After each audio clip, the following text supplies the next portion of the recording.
பட்டு ரொம்ப போர் அடிக்குது பட்டு, ஏதாவது கேம் விளாடலாமா? சரி, கேம் விளையாடலாம். ஆனா என்ன கேம் விளையாடுறதுன்னு தெரியலையே. என்ன கேம் விளையாடலாம்?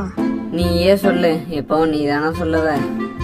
புட்டு, பேசாம விடுகதை கேமே விளையாண்டுறலாம் புட்டு. அதுதான் கொஞ்சம் இன்ட்ரெஸ்டிங்கா இருக்கும். சரி, இதே கேளு. உனக்கு எப்போ பார்த்தாலும் இதே கேம் தான், இதே விளாடலாம், கேளு. சரி, ஓகே. ஆனா என்ன கேட்கலாம்? சரி, புத்தகத்துக்கும் லெட்டருக்கும் என்ன வித்தியாசம்? என்ன வித்தியாசம்? 2 பேப்பர் தானே, அதுல என்ன வித்தியாசம் இருக்கு? லெட்டரை கிழிச்சிட்டு படிப்போம், ஆனா புத்தகத்தை படிச்சுட்டு தான் கிழிப்போம். அதுதான் வித்தியாசம். ஐயோ, பெரிய காமெடி தான் போ. இதுல நீயே சொல்லிட்டு நீயே சிரிக்க வேற செய்யற.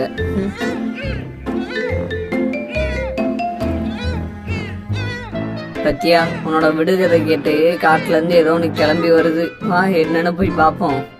ஏ புட்டு, வித்தியாசமா ஒரு சத்தம் கேக்குது. என்ன ஆச்சுன்னு வா போய் பாப்போம்.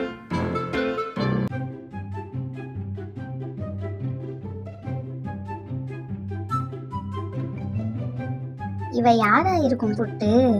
இப்படி அழகா இருந்த மான கொன்னுட்டாலே. இவளை சும்மாவே விடக்கூடாது. இவளுக்கு ஒரு நல்ல பாடம் கத்து கொடுக்கும்.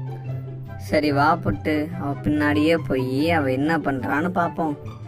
அவளுக்கு நீ ஒரு நல்ல படம் கத்து கொடுக்கணும். சரி சரி, பூஜைக்கு ரெடி பண்ணுவோம். இன்னைக்கு எப்படியாச்சும் பூஜையை நடத்தி சிறப்பா முடிச்சிடணும்.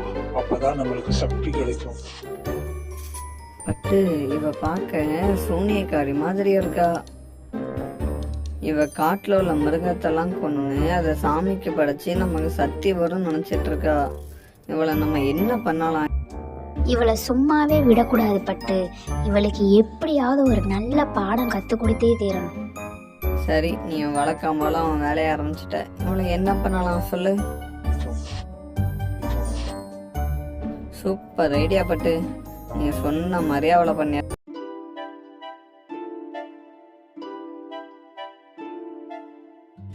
சரி சரி, பூஜைக்கு ரெடி பண்ணுவோம்.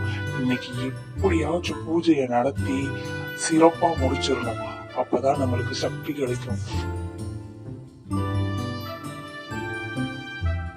ஓம் கிரீம் கிரீம் கிரீம் கிரீம். ஓம் கிரீம் கிரீம் கிரீம் கிரீம். நான் தான் கடவுள் பேசுறேன்.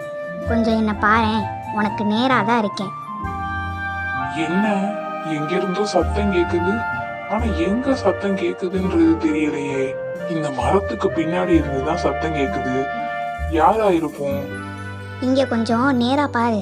நான் தான் கடவுள் பேசுறேன். உனக்கு நிறைய சக்தி வேணும்னு நீ என்கிட்ட தான் வேண்டிக்கிட்டு இருக்க. நீ இந்த மாதிரி பூஜையெல்லாம் செய்யாம எனக்கு வேணுங்கிறத மட்டும் நீ படைச்சேன்னா உனக்கு தேவையான சக்தியை நானே கொடுப்பேன். நீ உன்னோட கையால சமைச்சு எனக்கு படைக்கணும். கடவுளா பேசுறீங்க? கடவுளா என்கிட்ட பேசுறீங்க? சரி சரி சரி, எனக்கு சக்தி கிடைக்கணும்னா நீங்க என்ன சொன்னாலும் நான் செய்யறேன். இப்ப என்ன, என் கையால சமைச்சுதானே படைக்கணும். இந்த இப்ப உடனே வந்துடுறேன். சரி, சாமிக்கு வேற சமைக்க போறோம். ரொம்ப சுத்தமா நல்ல சமையலா சாமிக்கு படைக்கணும். சரி, சாமி சமைக்க சொல்லிருச்சு. ஆனா என்ன சமைக்கிறது சாமிக்கு? ஆனா எனக்கு எதுவுமே சமைக்க தெரியாதே. சரி, நமக்கு என்ன சமைக்க வருதோ அதை சமைப்போம்.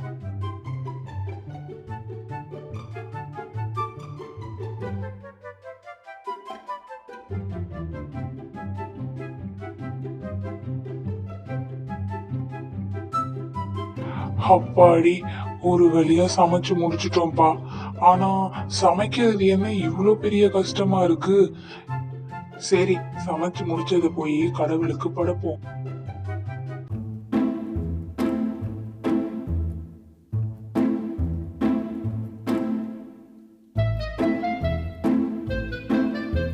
கடவுளை, பூஜைக்கு தேவையான எல்லாமே நான் கொண்டு வந்துட்டேன். அது மட்டும் இல்லாம என்னோட கையால சமைச்சு நான் உங்களுக்கு படைக்க போறேன். அதனால பூஜையை நல்லபடியா முடிச்சு எனக்கு எப்படியாவது சக்தி கிடைக்கிறதுக்கு நீங்க தான் பாரு புரியணும்.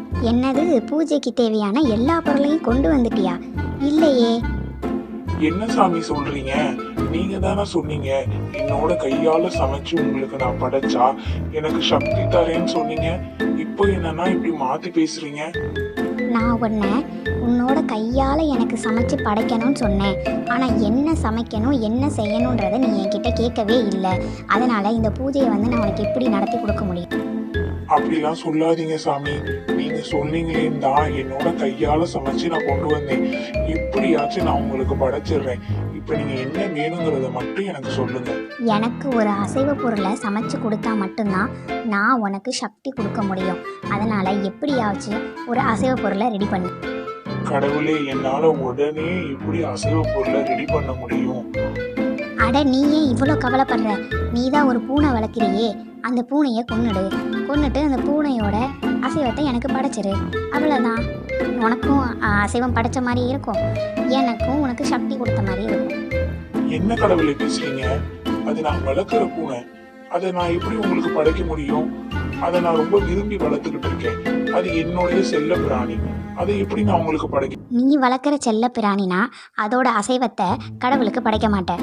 ஆனால் காட்டில் கிடைக்கக்கூடிய விலங்கை மட்டும் கொன்று அதோட அசைவத்தை மட்டும் சாமிக்கு படைப்பேன். இது மட்டும் எந்த ஊரில் நியாயம்? கடவுளே, நான் செஞ்சது தப்புதான். அதுக்காக எனக்கு சக்தி கொடுக்காம இருந்துடாதீங்க. எந்த ஒரு உயிர்களையும் துன்புறுத்தாத, குறிப்பாக விலங்கினங்களை வந்து துன்புறுத்தாத. இதுதான் உனக்கு கடைசியாக இருக்கணும். இனிமேல் எந்த ஒரு விலங்கினங்களையும் நீ துன்புறுத்தவே கூடாது.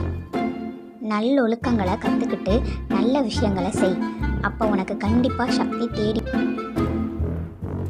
சூப்பர் பட்டு, உன்னோட ஐடியாவால சூனியக்காரியோட மனசையே மாத்திட்டோம் பத்தியா? இனிமே அந்த சூனியக்காரி எந்த ஒரு உயிரையும் துன்புறுத்த மாட்டான். இதுவே நம்ம அவளுக்கு நல்லா பாடம் கற்றுக் கொடுத்துருக்கோம். நண்பர்களே, நீங்களும் எந்த ஒரு உயிரையும் துன்புறுத்தாதீங்க. எல்லா உயிர்களும் இவ்வுலகில் சமமானவை.